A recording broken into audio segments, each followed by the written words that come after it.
நம்ம ஸ்ரீகுமரன் தங்க மாளிகை ட்ரிபிள் ஸ்டார் திட்டத்தில் நீங்களும் ஆகலாம் super star. Download the SKTM Jewel app today. தென்காசியில் உள்ள அனைத்து அருவிகளிலும் குளிப்பதற்கு தடை விதிக்கப்பட்டிருந்த நிலையில் வெள்ளப்பெருக்கு குறைந்ததால் 8 நாட்களுக்கு பிறகு மீண்டும் அனுமதி அளிக்கப்பட்டுள்ளது. இது தொடர்பான கூடுதல் விவரங்களோடு செய்தியாளர் மாரிமுத்து இணைப்பில் இருக்கிறார்.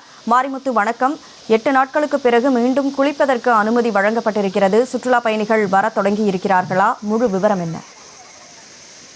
கனிமொழி, தென்காசி மாவட்டம் மேற்கு தொடர்ச்சி மலைப்பகுதியில் அமைந்துள்ள குற்றால அருவிகளில் கடந்த சில நாட்களாக கனமழை பெய்து வந்தது.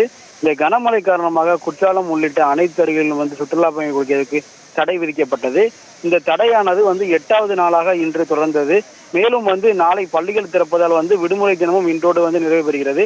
இந்த நிலையில் இன்று காலை தண்ணீர் வரத்து சீரானதால் குற்றாலம் உள்ளிட்ட அனைத்து அருவிகளிலும் தற்போது குளிக்க அனுமதி வழங்கப்பட்டுள்ளது. சுமார் 8 நாட்களுக்கு பிறகு குற்றால அருவிகளில் குளிக்க அனுமதி அளிக்கப்பட்டதால் சுற்றுலா பயணிகள் ஆனந்தமாக குளித்து மகிழ்கின்றனர். இன்று ஞாயிற்றுக்கிழமை விடுமுறை தினம் என்பதால் சுற்றுலா பயணிகள் வருகையும் அதிகரித்து காணப்படுகிறது. கனிமொழி, விவரங்களுக்கு நன்றி மாரிமுத்து. நம்ம ஸ்ரீகுமரன் தங்க மாளிகை ட்ரிபிள் ஸ்டார் திட்டத்தில் நீங்களும் ஆகலாம் super star. Download the SKTM Jewel app today.